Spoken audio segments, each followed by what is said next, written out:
Hello, and welcome to Conversations from the World of Allergy, a podcast produced by the American Academy of Allergy, Asthma, and Immunology. I'm your host, Dave Stukas. I'm a board-certified allergist and immunologist and serve as the social media medical editor for the Academy. Our podcast series will use different formats to interview thought leaders in the world of allergy and immunology. This podcast is not intended to provide any individual medical advice to our listeners.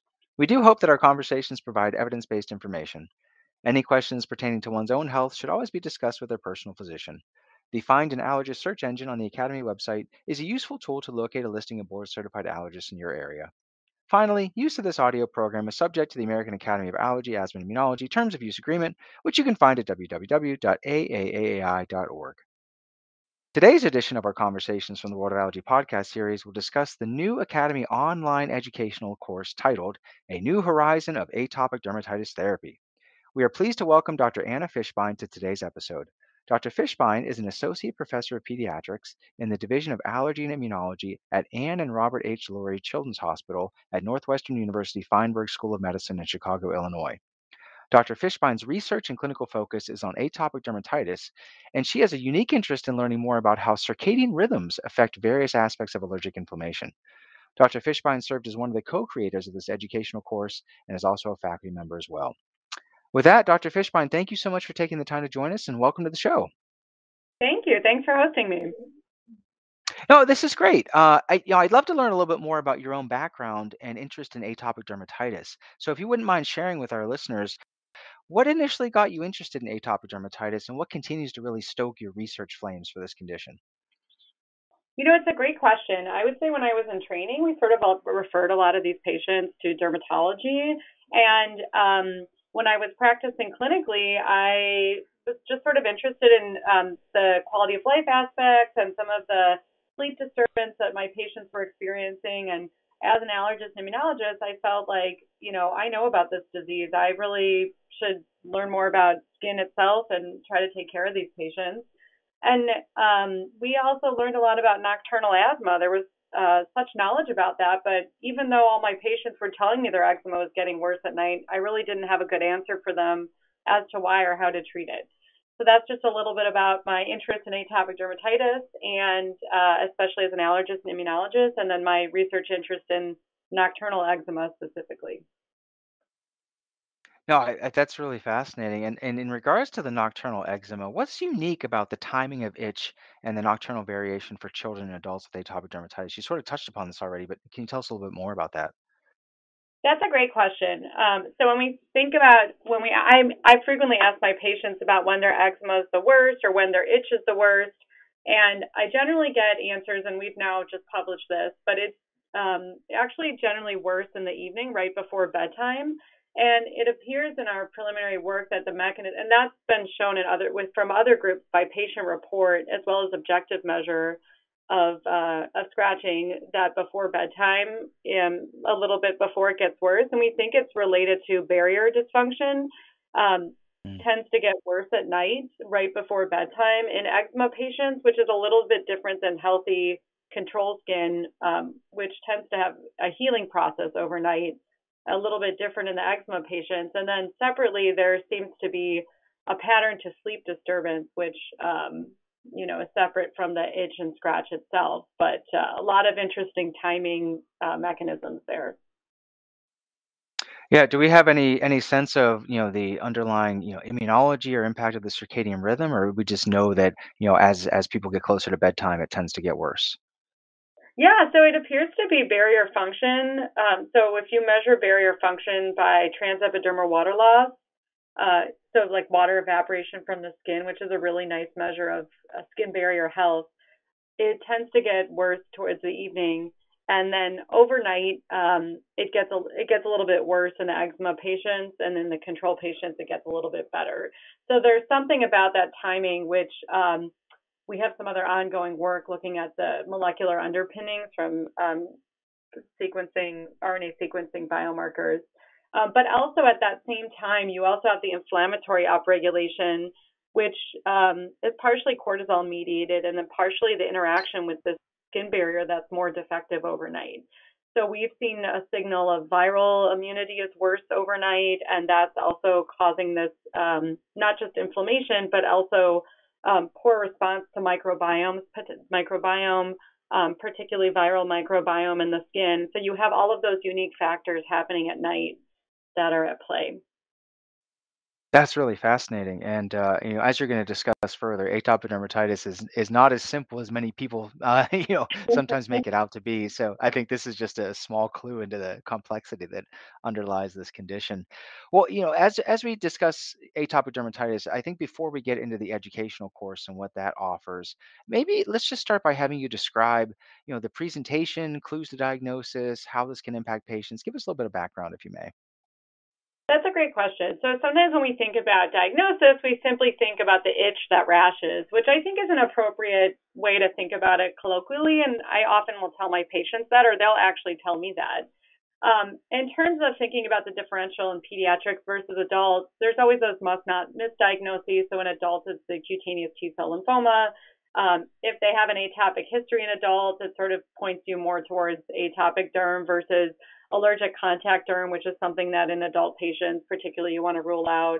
And then in pediatric patients, we just like sort of must not miss is severe combined immune deficiency or other immune deficiencies like hyper IgE syndrome that can have similar rashes, although timing tends to be different, right? Eczema usually happens about no earlier than a month of age, and SCID patients or hyper IgE syndrome patients or Omen syndrome, those patients tend to present really the rashes at birth.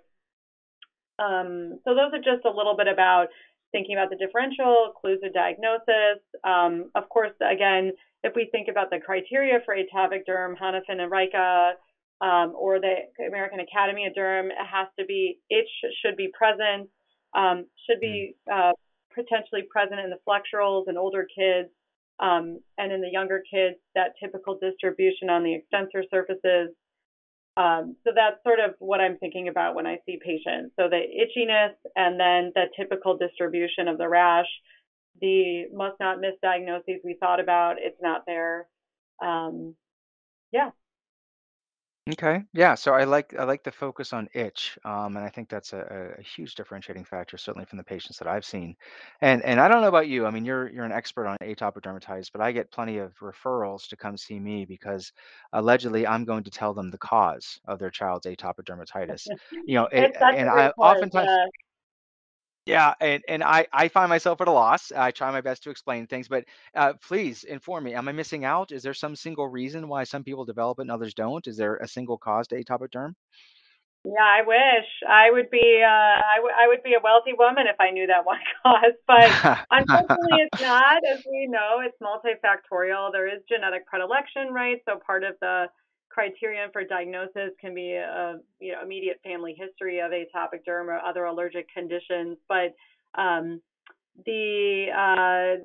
parents are always looking for causes, and certainly there's triggers, and one of the biggest triggers is getting a viral infection and having just that overwhelming inflammation in the body that just shows up in your skin.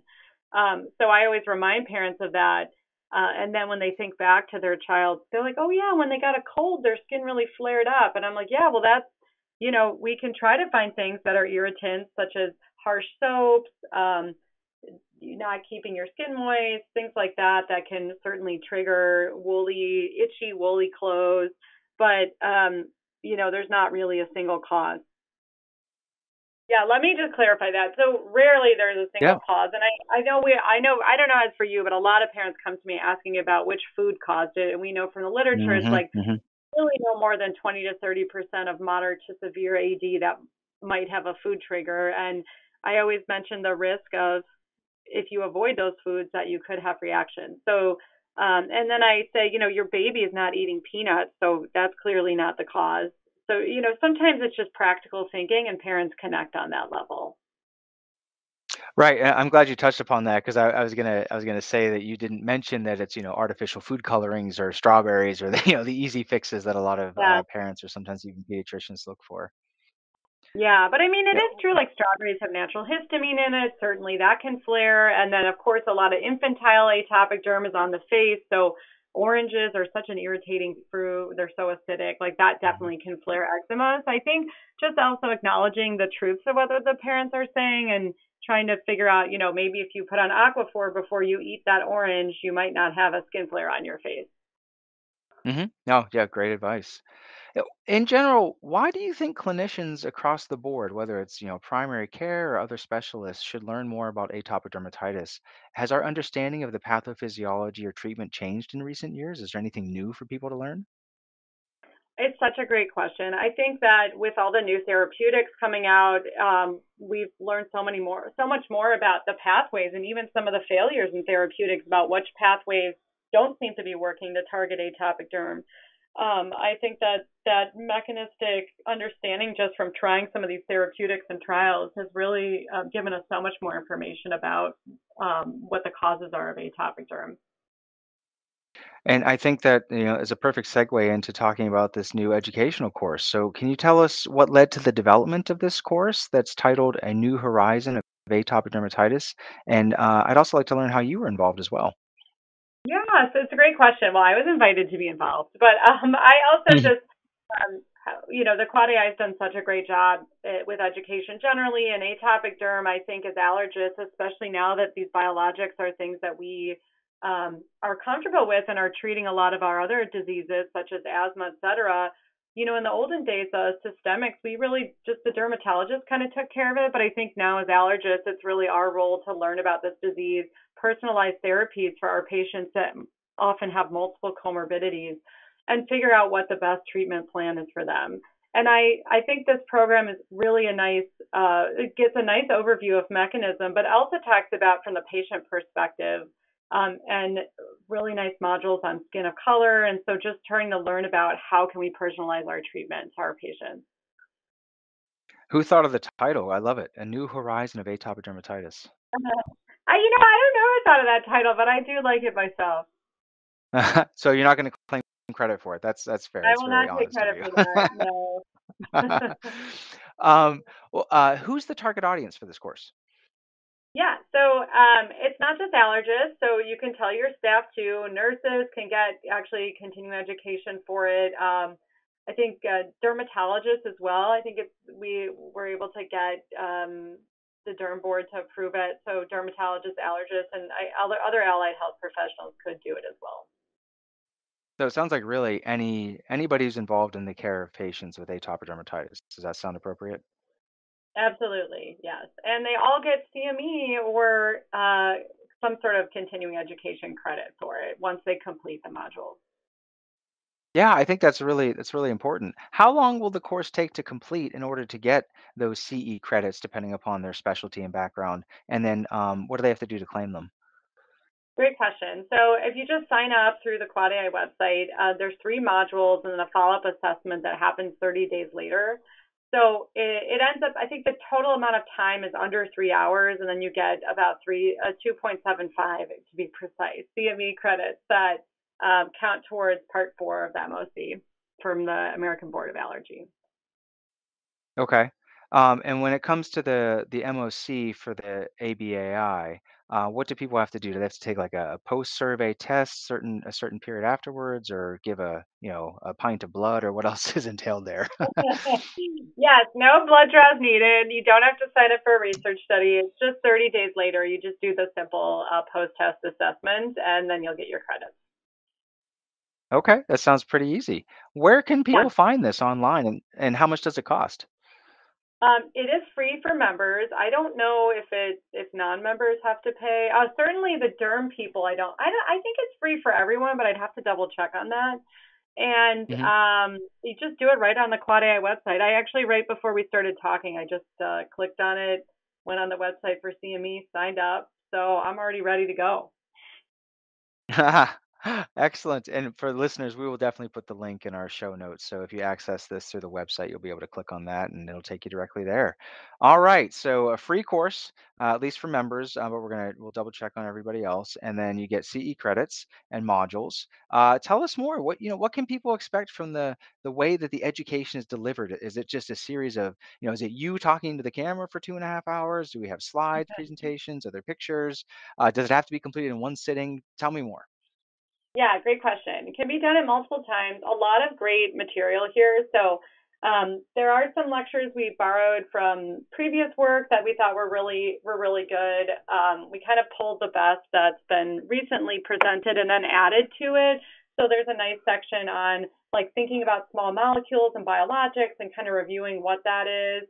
We also pulled in families, so a patient and a parent who were part of a panel discussion that we did to talk about their experience with atopic derm. We had an awesome nurse practitioner, Megan Lewis, who was participating. And we also had a dermatologist, Raj Chovatia, allergist, Edith Schussler. It was just really a great group of people who helped contribute to some of the lectures. We had some discussion panels. So I think it really is a multimodal approach of some lectures, some panel discussions, some slides to just go through that I think people will find engaging and really covers the gamut of where things are at in the most evidence-based approach to treating atopic derm at this moment. Yeah, and not only that, it sounds like it's where things are at in regards to how we're receiving our education these days. We're all well versed on the virtual learning format, and it sounds like this fits in very nicely with that. Yeah, no, it's nice. You can kind of do it at your own leisure, over lunch, at night, in the morning, whenever works. Okay. In regards to some of the content that is going to be discussed, so we won't have to necessarily cover everything in great detail, but I'd like to touch upon some of the more salient points that are addressed throughout the educational content. So to start, why do you think it's important for clinicians to understand differences in not only atopic dermatitis, but other skin conditions for patients with skin of color? That seems like to be a point of emphasis, at least early on. Yeah, it's a great question. I think part of it, from my perspective, is a lot of patients who are skin of color were underrepresented in clinical trials, and part of it is that these trials are recruiting in Europe, which they predominantly recruit Caucasian patients there, and even in U.S. trials. So, the representation of skin and Black or African American patients and Asian patients who we know are disproportionately affected by severe disease. So I think it's really important that that's highlighted in our education. Like, one, how to recognize it, how the phenotypes might be different. Um, Generally, skin of color is undertreated and often underappreciated about severity because people use erythema, but really, erythema and skin of color can look more purpuric. And so it's just important or even just hyperpigmented. So it's really important that people understand um, the differences between skin of color and it's not often how we get taught. A lot of the textbooks don't include Hmm. images and color. So we were hoping to supplement what people have learned previously and what the trial data show, or what the trial data includes to think about patients with skin of color.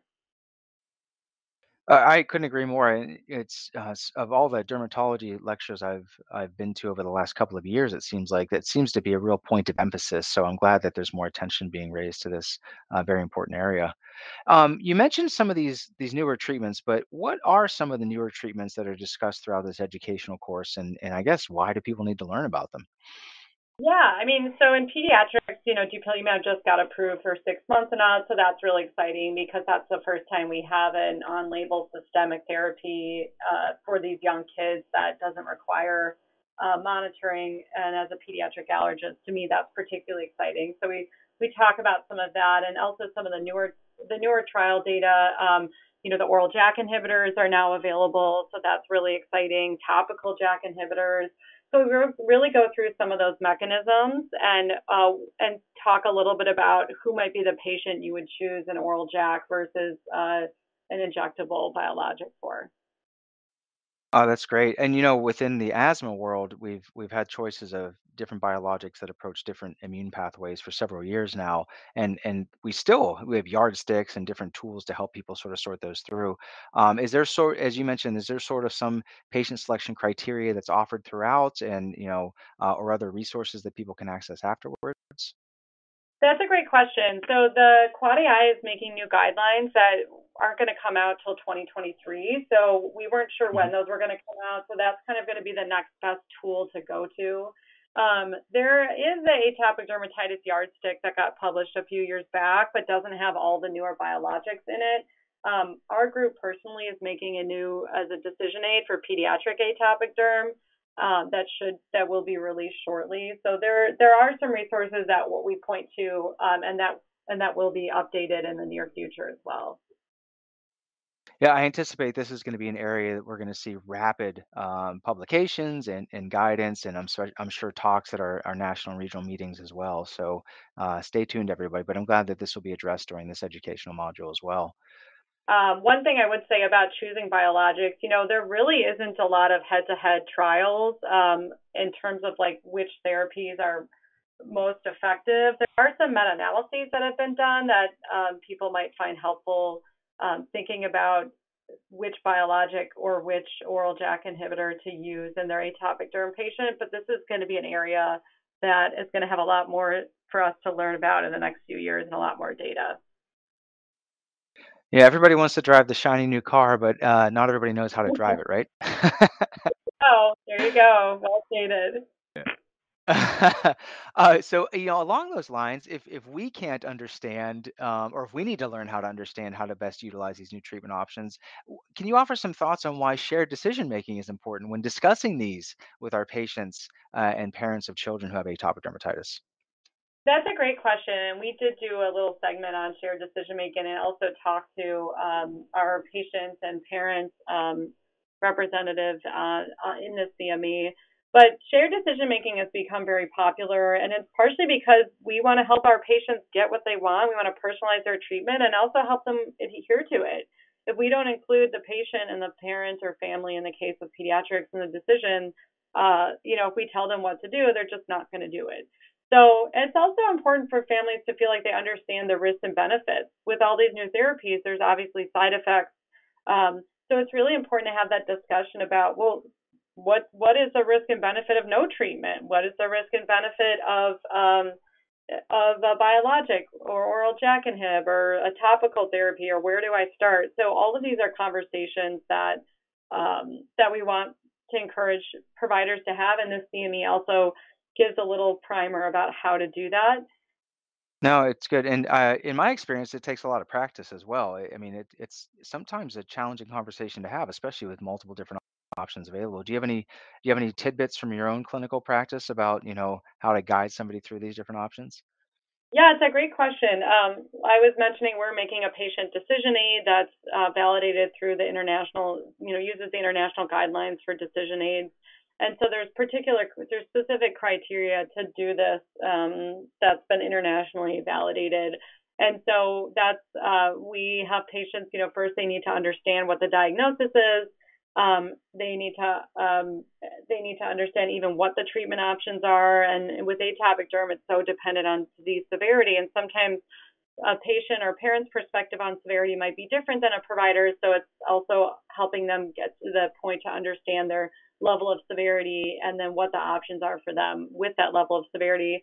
And maybe not necessarily making a decision at that first visit, starting something, meeting back with them shortly after, giving them the tools to look at what the different therapies are, handing them a sheet about the risks and benefits, and then keeping up the conversation about what treatments might work for them.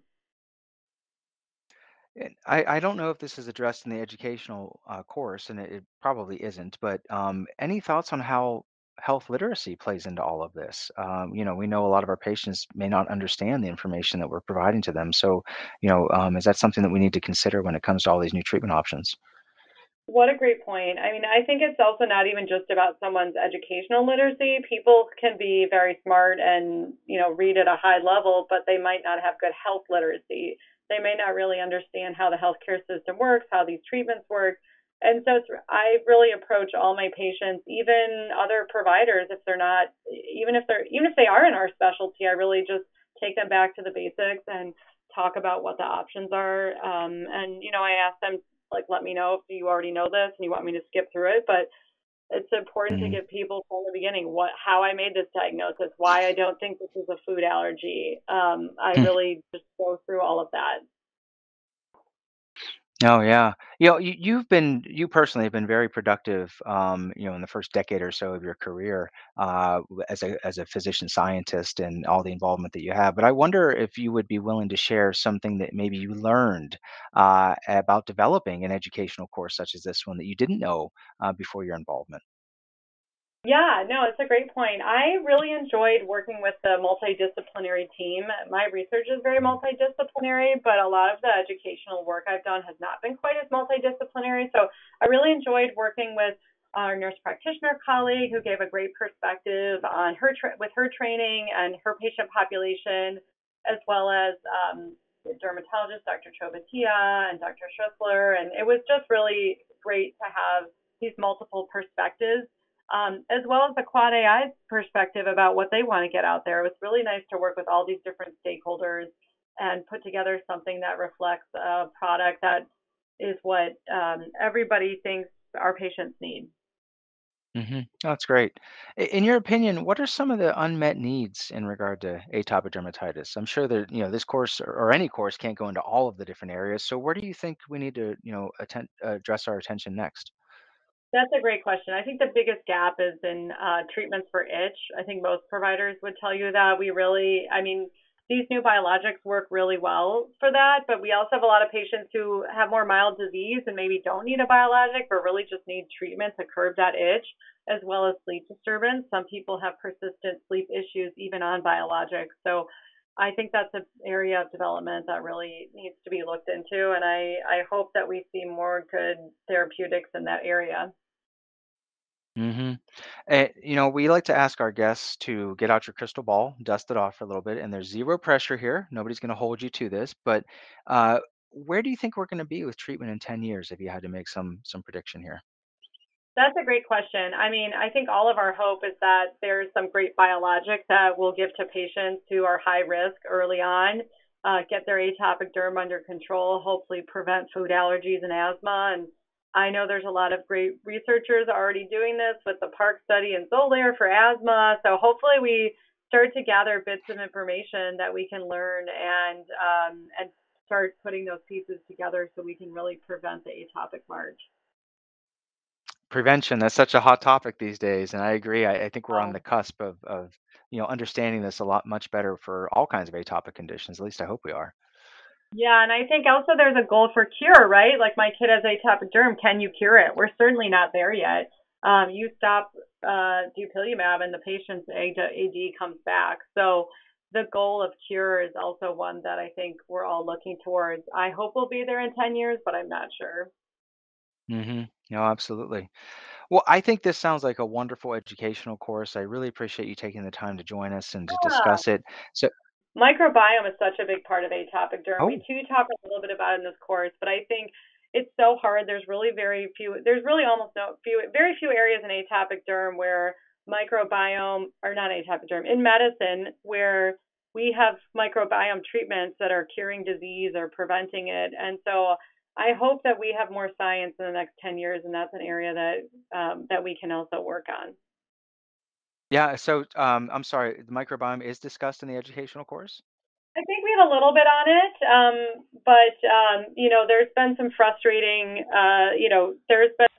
There's some promise with stuff like Roseomonas mucosa, although we don't totally know where that's going to fit in our therapeutic armamentarium.